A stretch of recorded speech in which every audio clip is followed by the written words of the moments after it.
परित्राणं सर्वधर्माणां जैनं जयतु प्रणिपत्तवर्धमानं प्रश्नोत्तररत्नमालिकां वक्षे नागनरामरवन्द्यं देवं देवाधिपं वीरं देवादिदेव विख्जराठ कैवल्य कमलापति श्री आदिनाथ भगवान की जय। देवादिदेव विख्जराठ श्री वासुपूज्य भगवान की जय। देवादिदेव विख्जराठ वर्तमान शासन नायक महावीर भगवान की जय। परम पूजिक स्वाट आचार्य प्रवर गुरुवर श्री सागर जी महाराज की परम जय। पूजिक स्वाट राजर्षि अमोघ वर्ष महामुनिराज की जय। बोलो विमल सागर जी महाराज की जय। बोलो मुनि संघ की जय।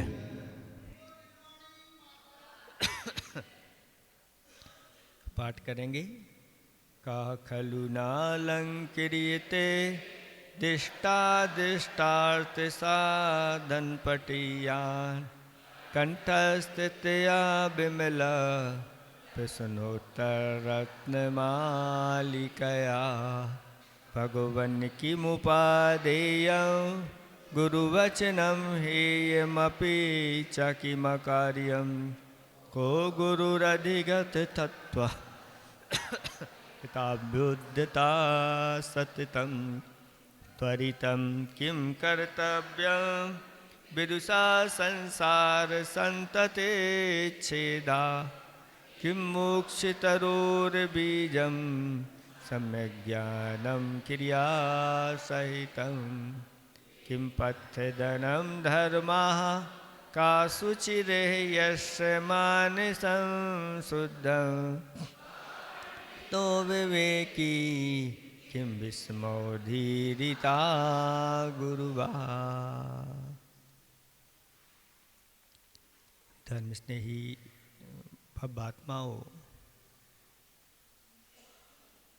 प्रश्नोत्तर रत्नमालिका के अंतर्गत 5वें नंबर का छंद चल रहा है और इसमें प्रश्न किए गए। पहला प्रश्न, मोक्ष मार्ग में कलेवा क्या है? तो उत्तर दिया गया कि धर्म कलेवा है, उसको साथ में लेकर के चलोगे तो आपकी यात्रा सफल होगी। फिर उसके बाद दूसरा प्रश्न इसमें किया गया कि यहाँ पर इस पृथ्वी पर पवित्र कौन है? तो कहा यस्य मानसम शुद्धम, जिसका मन शुद्ध है, पाप रहित है, जिसका मन, वह इस पृथ्वी पर पवित्र है। फिर अगला प्रश्न में किया गया कि पंडितः कहा, पंडित कौन है?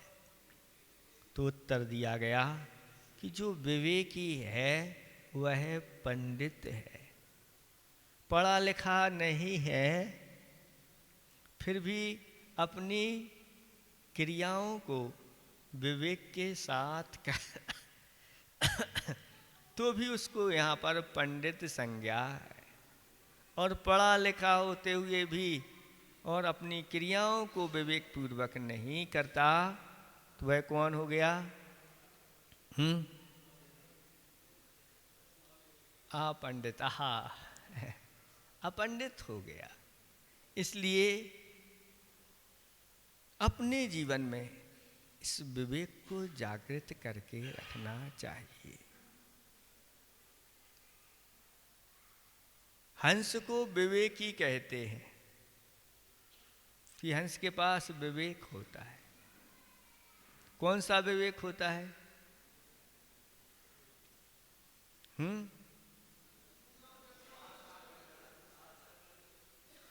वो जब दूध पीता है तो दूध ही पीता है, मिला हुआ जो पानी है उसमें उसको वह ग्रहण नहीं करता। उसकी चोंच में, उसके मुख में ऐसी विशेषता होती है उसके मुख में अगर मोती चला जाए तो बिल्कुल जैसे आप लोग भोजन का आपके लुगदी हलवा हो जाता है, ऐसे ही उसमें बिल्कुल हो जाता है। ये उसकी विशेषता है। ऐसे ही विवेकी व्यक्ति की भी विशेषता होती है। सर्वत्र वह विवेक से काम करने वाला। जैसे क्षीर नीर विवेक हंस के पास होता है, ऐसे ही भव आत्मा के पास भी ऐसा ही विवेक होता है। कहा है, दिखते एक क्षीर नीर विवेक हंस आत्मा नेक। दिखते एक क्षीर नीर विवेक हंस आत्मा नेक। इसका अर्थ क्या हुआ? दिखने में तो एक दिख रहा है, दूध और पानी अलग अलग दिख रहा है क्या? नहीं दिख रहा। शरीर और आत्मा अलग अलग दिख रही है क्या? एक है। इस शरीर में और आत्मा और कर्म सब कैसे हैं? दूध पानी की तरह एक मेक है।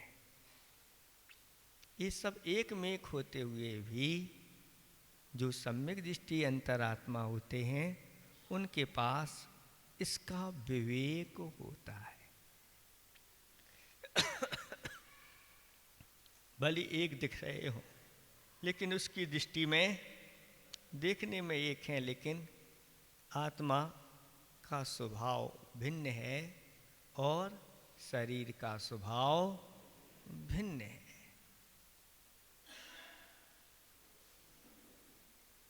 एकांत से वह शरीर को ही आत्मा मान करके नहीं चलता। छेड़ाला में आप लोग पढ़ते हैं, देह जीव को एक गिने बहिरातम तत्व मुधा है।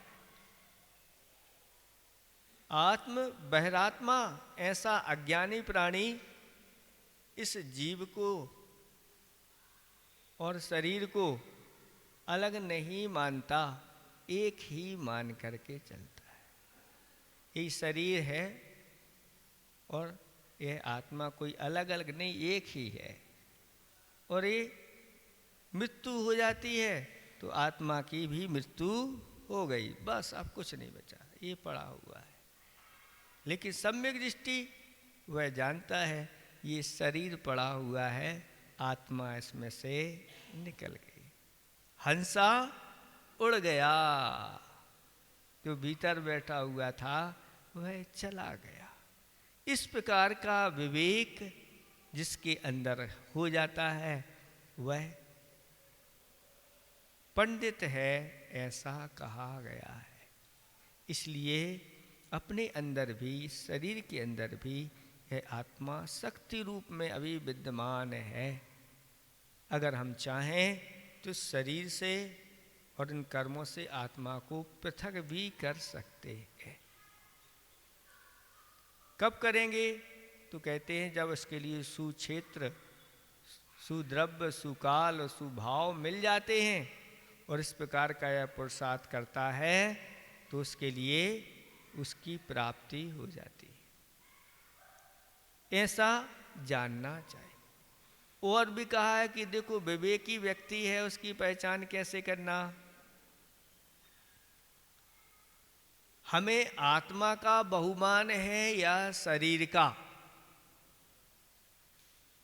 दो चीजें मिली हुई हैं, एक शरीर है और एक आत्मा है। अब इसमें सबसे ज्यादा बहुमान आपको किसका है? तो मिथ्या दृष्टि होता है, वो तो आत्मा को समझता ही नहीं, इस शरीर की ही। इसलिए आचार्य श्री कहते हैं कि कौए की चाकरी में हंस लगा हुआ है। कौए की चाकरी में हंस लगा हुआ है, ये अविवेक नहीं है तो क्या है? ये अविवेक नहीं है तो और क्या है? कौआ कौन और हंस कौन? कौआ मतलब शरीर है। इस शरीर की चाकरी में आत्मा दिन रात लगा हुआ है, सब धर्म कर्म भूल करके, और इसी की ही लिए सब कुछ जो कुछ हो रहा है इस शरीर के लिए ही करता रहता, अपने लिए समय नहीं निकाल पाता, अपना स्वरूप नहीं समझ पाता और अच्छे कार्य नहीं कर पाता। तो हमें आत्मा का बहुमान है या शरीर का बहुमान? दो घड़े हैं, एक घी का घड़ा है और एक छाछ का घड़ा है। और कोई घर से कहाँ जाना है, दुकान पे जाना है, लेकर के जाना है, और बाजार का दिन है, और बाजार का दिन इतना है कि वहाँ पर पैर रखने की भी जगह नहीं है, और ऐसी धक्का मुक्की में आपको घर से कहाँ जाना है, दुकान पर जाना है, और दो घड़े आपके हाथ में हैं। अब धक्का मुक्की में आप कौन से घड़े की रक्षा करोगे? बताओ। घी वाले की? क्यों? महाराज छाछ की कोई कीमत थोड़ी है, जो कीमती है उसकी हमें रक्षा करना।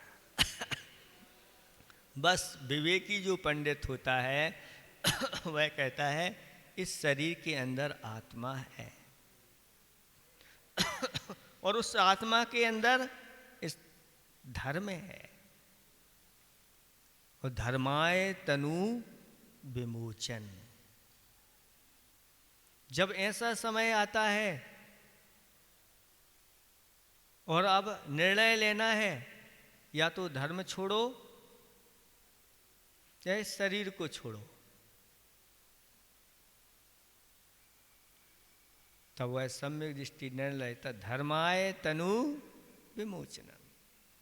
इस धर्म की रक्षा के लिए वह शरीर का त्याग करने के लिए तैयार हो जाता है, और गुरुओं के पास पहुंच करके, महाराज अब हमें मुझे सल्लेखना दीजिए, क्योंकि अब मेरे, अगर हम शरीर के चक्कर में लगते हैं तो हमारा धर्म छूटता है। कुछ लोग ऐसे कहते हैं, महाराज हम अब भी ले लें पितमा, हमें कोई दिक्कत नहीं, लेकिन फिर बाद में हाथ पांव नहीं चलें तो को दे, आप देहो का है? आप देहो क्या? अब हमारे हाथ पांव नहीं चलें तो? इसीलिए आचार्य भगवंतों ने कहा कि जब हाथ पांव नहीं चलें तो फिर भोजन नहीं करने, फिर सल्लेखना धारण करना है। जब हाथ पांव नहीं चल रहे हैं, मुनिराज जो होते हैं दीक्षा धारण करते ही एक बार खड़े होकर के भोजन लेते हैं। जब तक खड़े होने की शक्ति है तब तक हम खड़े। अब हम शुरू से सोच लें कि अब खड़े होने की शक्ति नहीं होगी तो फिर हम भोजन कैसे करेंगे, इसलिए हम मुनि नहीं बन रहे। अब आप लोग जब सोच सकते हो तो हम भी तो ऐसा सोच सकते हैं, या वो खड़े नहीं हो पाएंगे तो हमें भोजन कौन कराएगा, हम कैसे करेंगे, हम भोजन नहीं करेंगे तो क्या होगा? नहीं, ये कायरों का धर्म नहीं है, ये वीरों का, सूरवीरों का धर्म है। जब तक शक्ति है पैरों में खड़े होने की तो भोजन ग्रहण करेंगे। ऐसे नहीं कि अब बैठे हैं तो बैठे बैठे भी खिला दो, अब बैठने की शक्ति है नहीं तो लेटे लेटे हैं और लेटे लेटे ही खिला दो, अब चबाने की शक्ति नहीं है तो एक छेद करो और अंदर डाल दो। तो ये सब चीजें जो है ना, अभी हमें सही सही धर्म का ज्ञान नहीं, सही सही आत्मा का बहुमान नहीं, जो कुछ दिख रहा है शरीर ही दिख रहा है।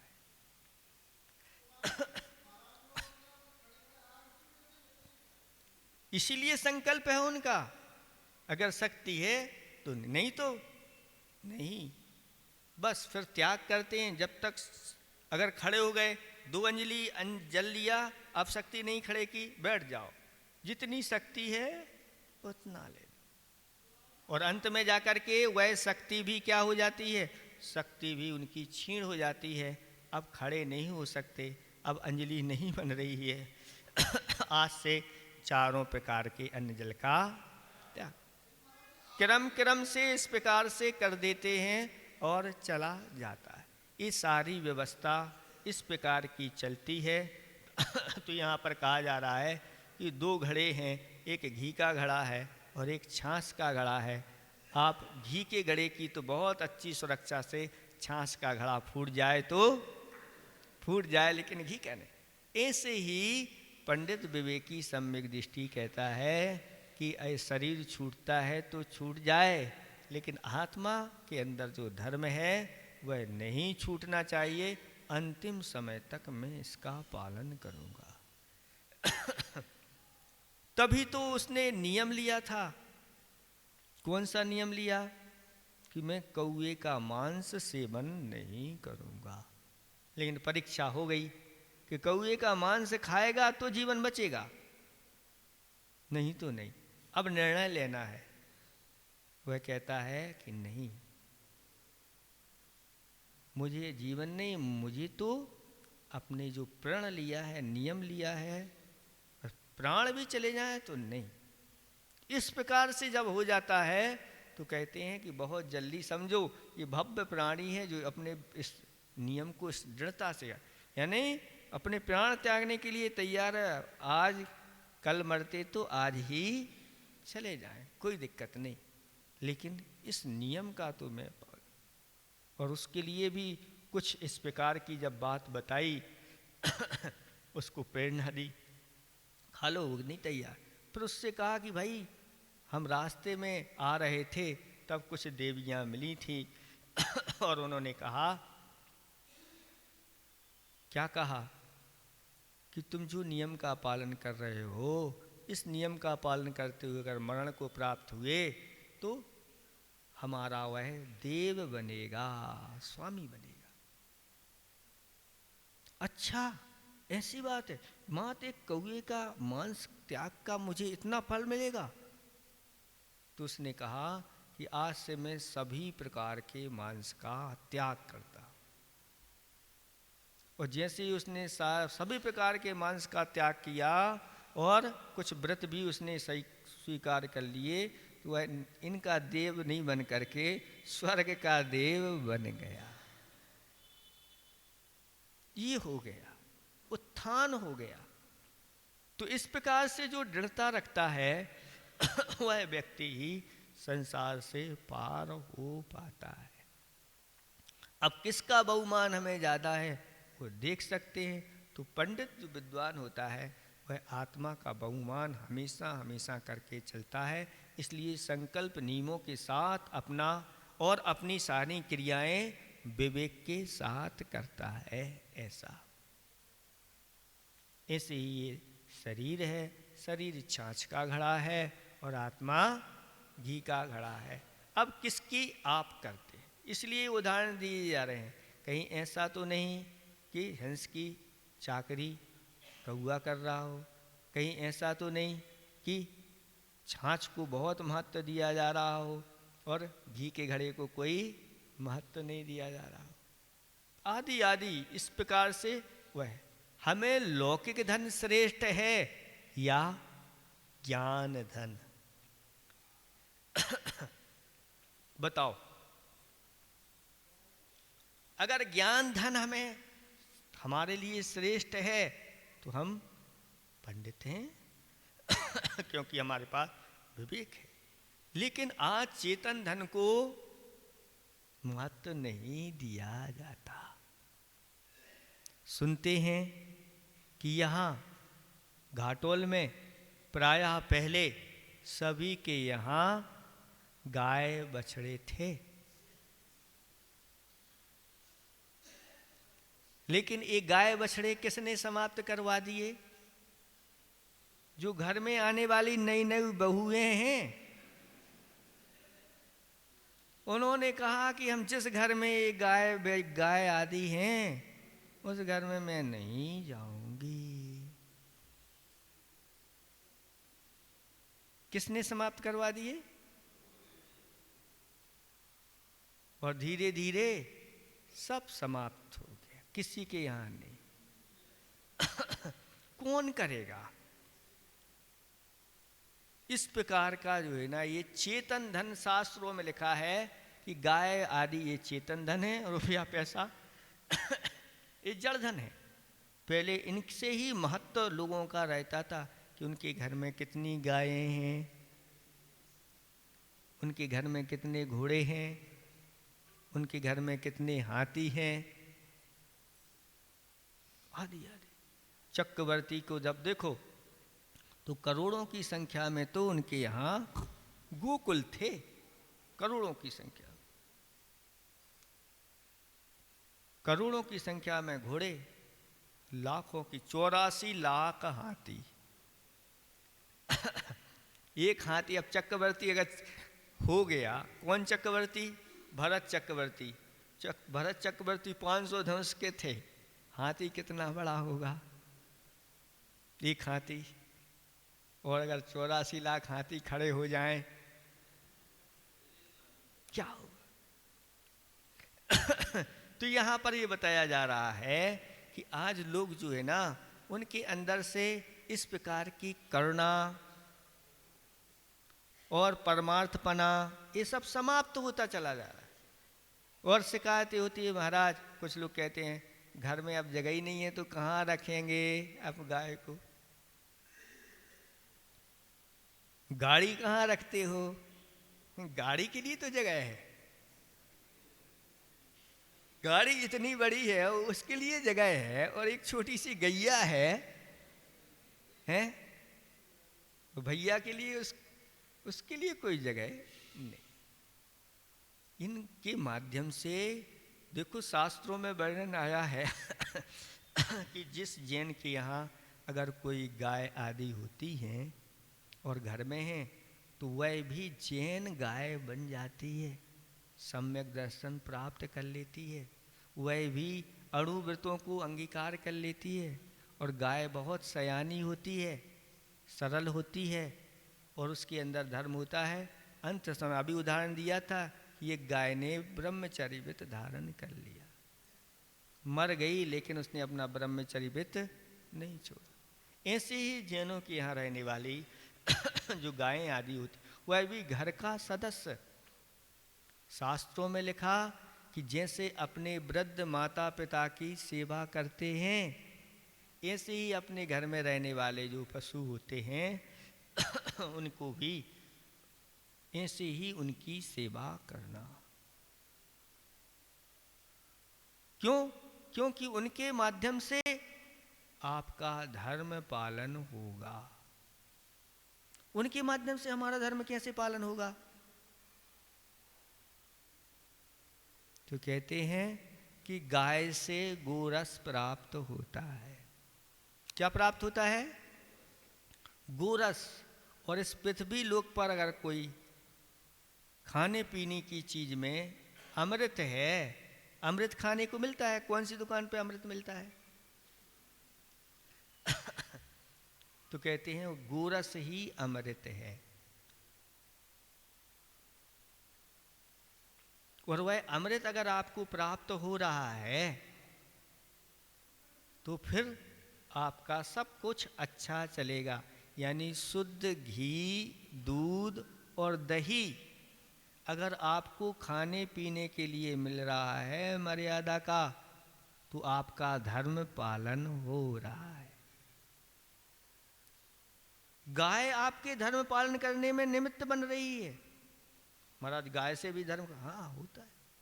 और आज देख लो स्थिति शहरों की कि जहाँ गाय ने आदि नहीं पालन होती, और आया और बस 10 बजे आया दूध वाला, लो दूध ले लो, ले लिया।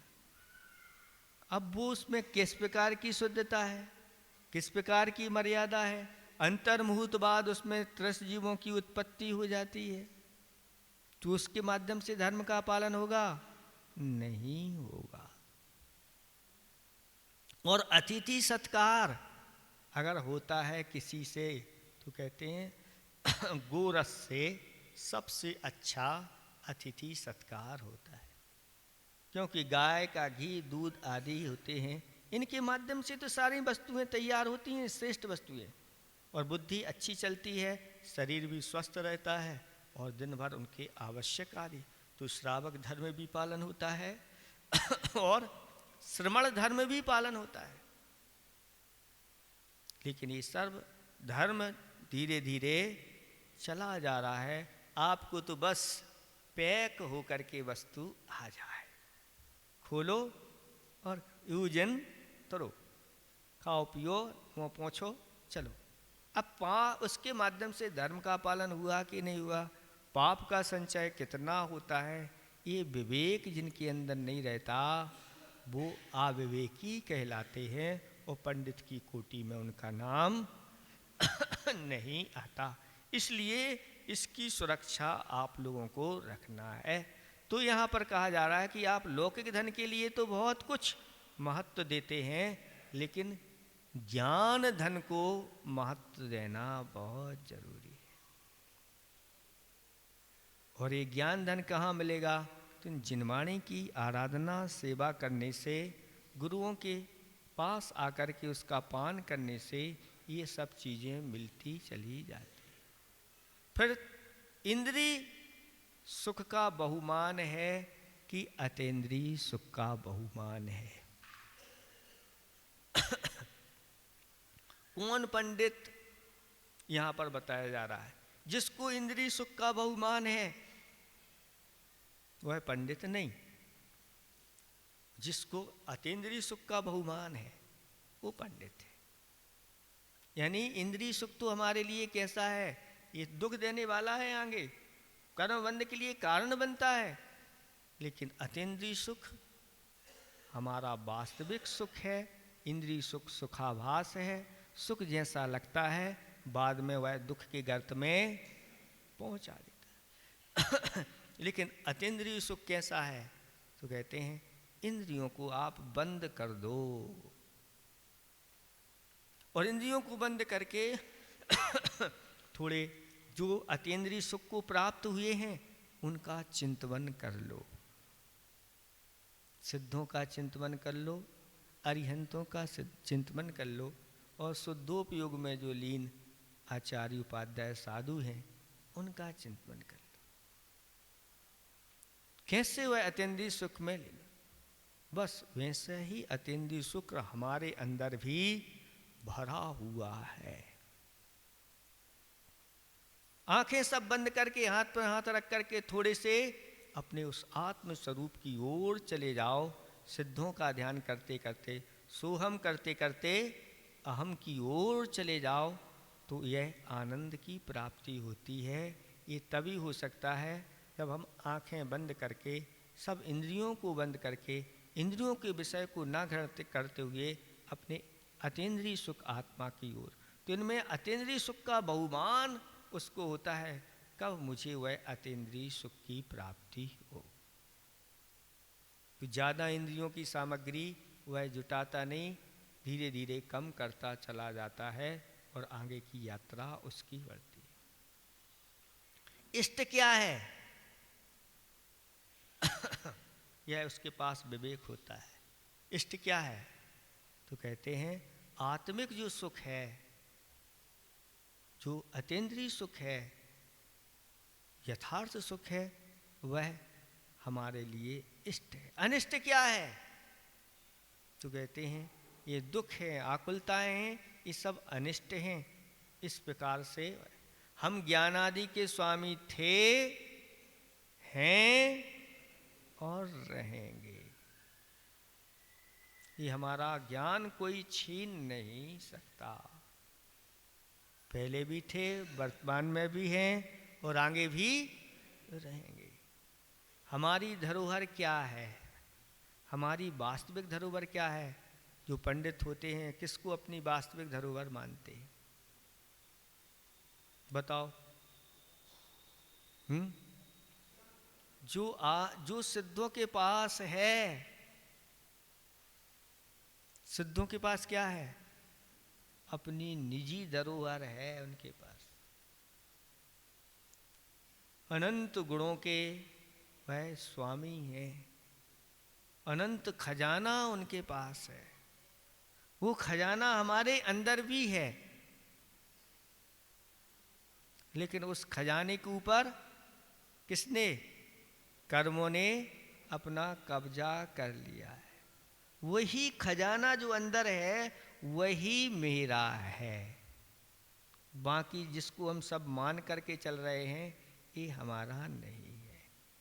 जो सिद्धों को संपदा प्राप्त हुई है वही संपदा ही हमारी वास्तविक संपदा है, बाकी तो ये सब अनित्य है। इस प्रकार से अनित्य भावना का चिंतन करता हुआ, कोई नित्य है, शाश्वत है, तो हमारे अंदर जो आत्म तत्व है जो पहले भी था, अभी भी है, आगे भी रहेगा और अनंत वैभव से युक्त है।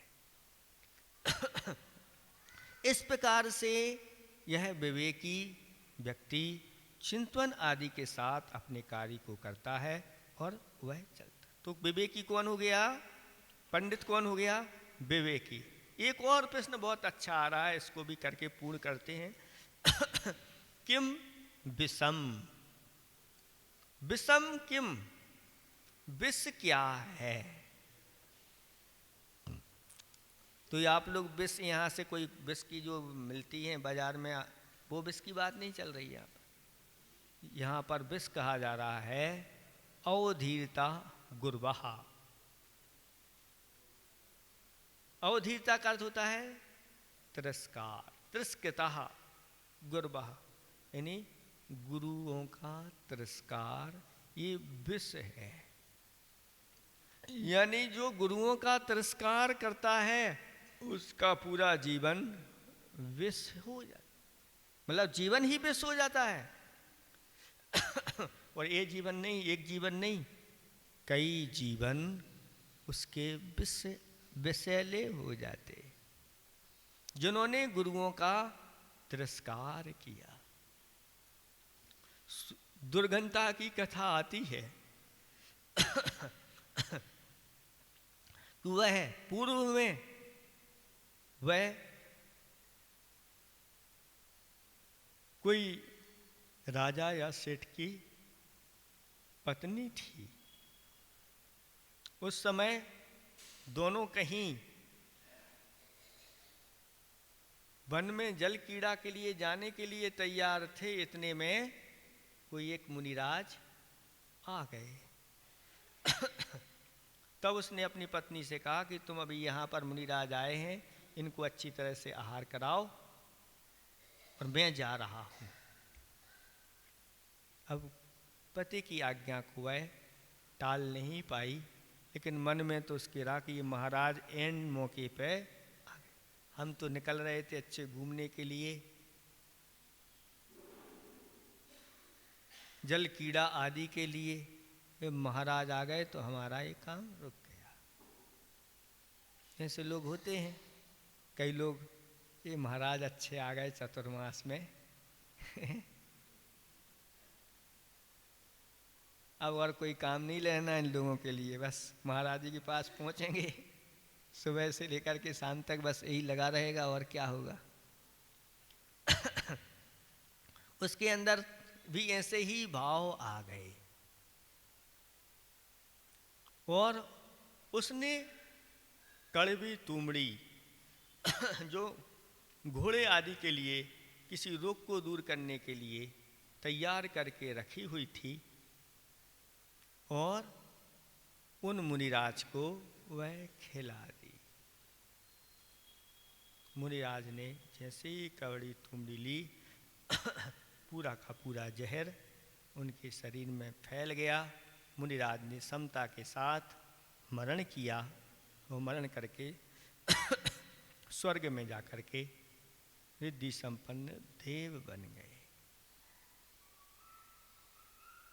लेकिन इसने जो मुनिराज के लिए कड़वी तुमड़ी दी थी, उसके परिणाम स्वरूप जब उसके पति को ऐसा चला तो उसने उसको काला मुँह करके गधे आदि पर बिठा करके और उसकी दशा कर दी। उसकी दशा यूँ हुई कि उसके पूरे के पूरे शरीर में कुछ ही दिनों में कोढ़ हो गया, कोढ़ी हो गई और कोढ़ के साथ मरण को प्राप्त होकर के छठवें नरक में पहुंच गई और वहां पर 22 सागर के दुख निरंतर सहन करती रही। फिर वहां से निकल करके कुत्ती बनी, फिर कुत्ती मर करके तीसरे नरक में चली गई। फिर उस वहां से निकल करके सूकरी बनी, फिर सूकरी मर करके चूहिया बनी, फिर चूहिया मर करके गोंच बनी और गोंच वो मर करके चांडाली बनी और चांडाली मर करके गधी बनी, फिर गधी मर करके गाय बनी और गाय मर करके फिर दुर्गंधा नाम की वह पुत्री हुई। इसलिए आचार्य भगवान कहते हैं कि गुरुओं का तिरस्कार विष से भी बढ़कर के, विष तो एक ही भाव में मारता है, लेकिन उनका किया गया तिरस्कार भवों भवों में ऐसे ही दुखों को देने वाला है। इसलिए गुरुओं का तिरस्कार नहीं। और गुरुओं में भी निर्ग्रंथ गुरुओं का तिरस्कार तो महा भयंकर होता है। ऐसे भी शास्त्रों में वर्णन आते हैं, जिन्होंने ऐसे मुनिराजों का तिरस्कार किया वह सातों नरक में उत्पन्न हुए। ऐसा वर्णन कि सातवें नरक में उत्पन्न हुआ मर करके, फिर वहां से त्रिंच बना, फिर मर करके छठवें में गया दूसरी बार में, फिर वहां से निकल करके आया, फिर त्रिंच बना, फिर जाकर के पांचवें में गया, फिर वहां से आया, फिर त्रिंच बना, फिर चौथे में गया, फिर वहां से आया तीसरे में गया, फिर वहां से आया दूसरे में गया, फिर वहां से आया पहले में गया। मतलब सातों नरकों की यात्रा उसकी हो गई। मतलब उसकी सजा कम होते होते पहले सातवें जाओ, फिर छठवें में करते करते फिर आगे जा कर के उन गुरुओं के माध्यम से ही उनका उद्धार होता है। रोहिणी व्रत की कथा आप पढ़ लो, उसमें अशोक और रोहिणी दोनों के पूर्व भवों को पढ़ लो। फिर मुनिराजों की शरण में ये गए और मुनिराज ने बताया कि अब 27 नक्षत्र होते हैं, इन 27 नक्षत्रों में एक रोहिणी नक्षत्र होता है। उस रोहिणी नक्षत्र में उपवास धारण करके इस पाप को धोया जाता है। इस व्रत को करो, कितने वर्ष तक करना, तो 7 वर्ष तक करो शक्ति, अगर नहीं उतनी तो 5 वर्ष तक करो, नहीं है तो 3 वर्ष तक करो, उत्तम मध्यम और जघन्य। और उन्होंने फिर उस व्रत को किया और उस व्रत के परिणाम स्वरूप आगे सुखों को प्राप्त किया और आगे जा कर के मोक्ष मार्ग की यात्रा भी उन लोगों की हो जाती। तो ये है, इसलिए गुरुओं के किसी प्रकार से तिरस्कार नहीं करना चाहिए। गुरु से कपट, मित्र से चोरी, ये 2 चीजें नहीं। गुरु से कपट, मित्र से चोरी, या हो निर्धन या हो कोढ़ी। जो गुरुओं से कपट और मित्र से चोरी करता है वह या तो निर्धन बनेगा या आगे जा कर के अनेक प्रकार के शरीर में कोढ़ आदि रोग होंगे। इसलिए कभी गुरुओं का, कोई भी हो, अगर किसी से हमने थोड़ा सा शिक्षा ली है, चाहे वह लौकिक गुरु हो, तो भी उसका अपमान नहीं। एक दृष्टांत पढ़ा था कि एक व्यक्ति ने बगले को गुरु बना लिया। किसको? अब बताओ बगले को कौन गुरु बनाएगा? पगला होगा। लेकिन वो गया नदी किनारे, और नदी किनारे उसने देखा कि एक बगला वो नदी पर वहाँ किनारे पर खड़ा हुआ है, और बिल्कुल, और उसने वह बीच में गया और उसने चोंच से एक मछली को पकड़ लिया, और उस मछली को ऐसा ऊंचा उछाला और मछली वो नीचे आई और तुरंत उसके मुख में वह उसने पकड़ लिया। वह कहता है ये तो बहुत कलाकार है, और ये कला मुझे भी सीखना चाहिए। तो ये तो हम बगले को ही जब हम अपना गुरु बनाएंगे तभी हम सीख पाएंगे। उसने बगले को गुरु बना लिया और बहुत सारी गोलियां वह लेकर के आया, और गोली वह ऊपर फेंकता और मुख में लेने का प्रयास करता। ऐसे करते उसने बगले को गुरु बनाकर वहीं सीखना अभ्यास प्रारंभ कर दिया। और उसके अंदर भी वह कला आ गई कि गोली एक बार में फेंकता और आंख बंद करके भी अब उसको ग्रहण करता। आंख खोले तो छोड़ो। ऐसे करते करते उसने कहा अब गोली है तो गोली के अलावा भी हम ये और कला इसको आगे बढ़ाएंगे। तो उसने चाकू ऊपर फेंकता और चाकू को ही मुख से ऐसे पकड़ लेता। ऐसी कला सीख ली किसको? बगले को गुरु बना करके। और जब इस प्रकार से उसने सीखा तो लोगों के सामने उसने अपने कर्तव्य दिखाना प्रारंभ कर। लोग कहते हैं बहुत अच्छी पकड़ है। किसी ने पूछ लिया कि ये तुमने किस गुरु से सीखा?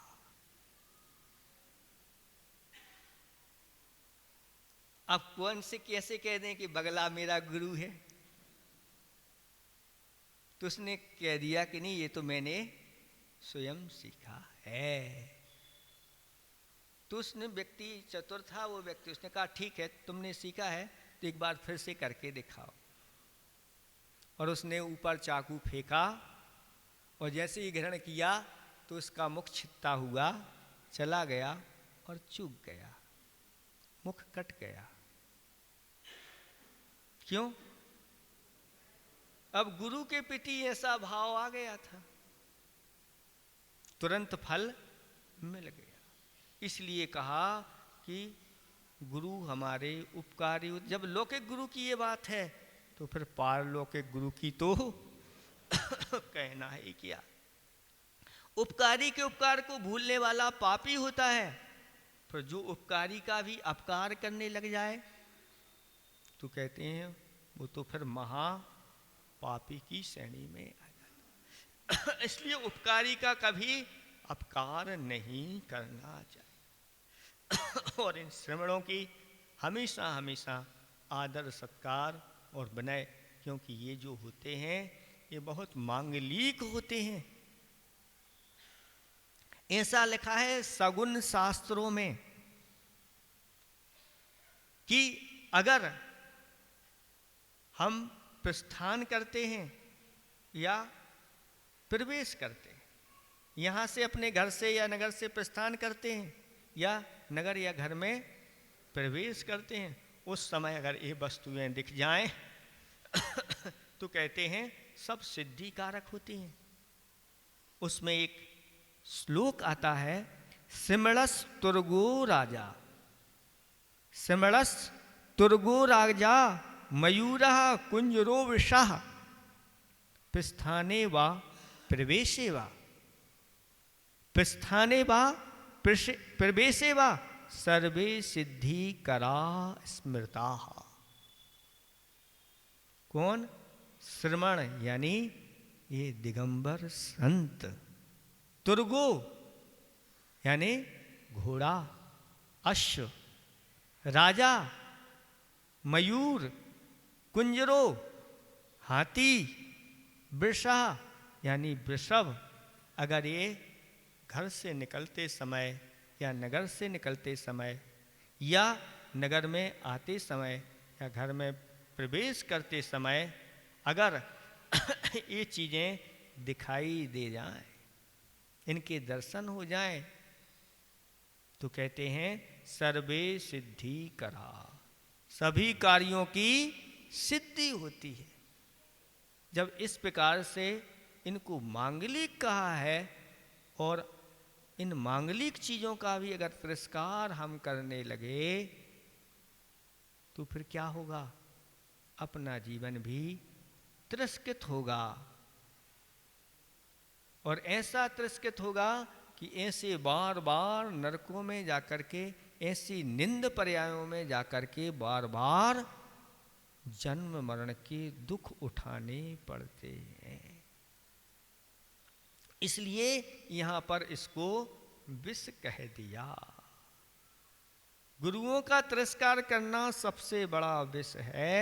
सांप का विष तथा वर्तमान के साइपरमेथिन, इंडोसल्फान और परमेथिन तो एक भाव का नाश करता है, किंतु सच्चे गुरुओं का तिरस्कार वर्तमान भाव के साथ साथ अनेक भाव का नाश करता है।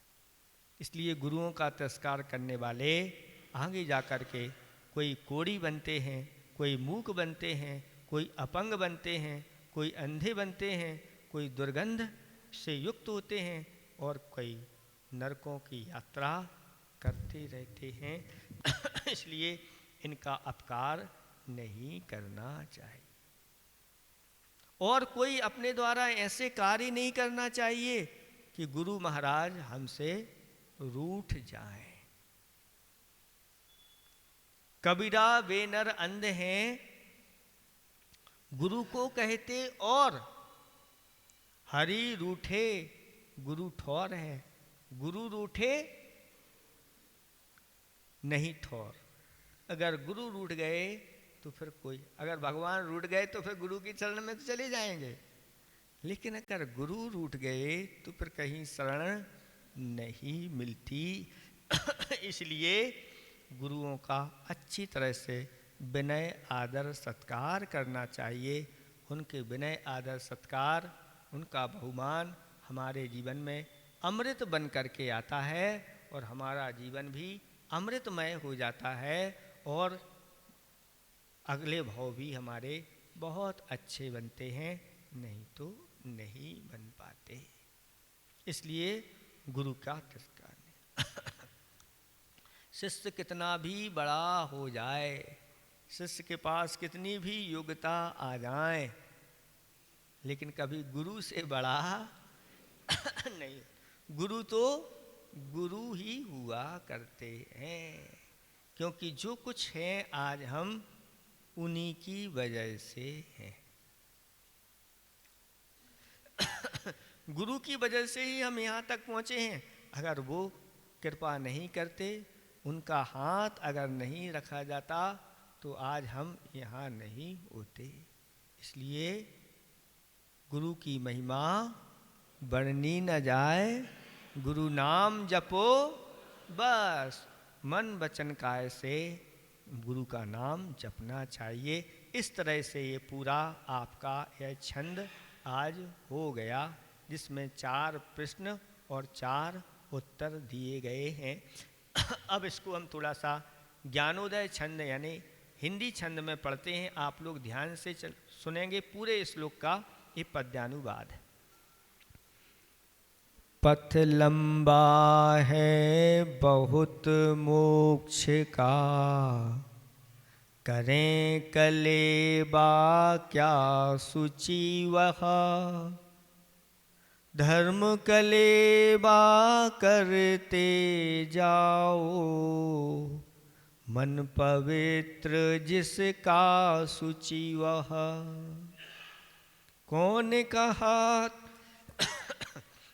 कहाता पंडित जग में, और रहा क्या जहर यहाँ, परम विवेकी जीव सुपंडित, गुरु अनादर जहर यहाँ।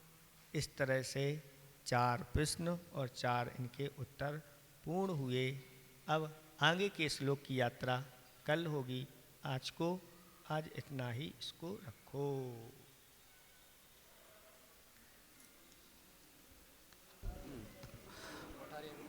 हाँ, जल चंदन अक्षत फूल चरु दीप धूप अति बल लावे पूजा को ध्यानत जो तुम जानत सो नर ध्यानत सुख पावे तीर्थंकर की ध्वनि गण धरने अंग रचे चुन ज्ञानमय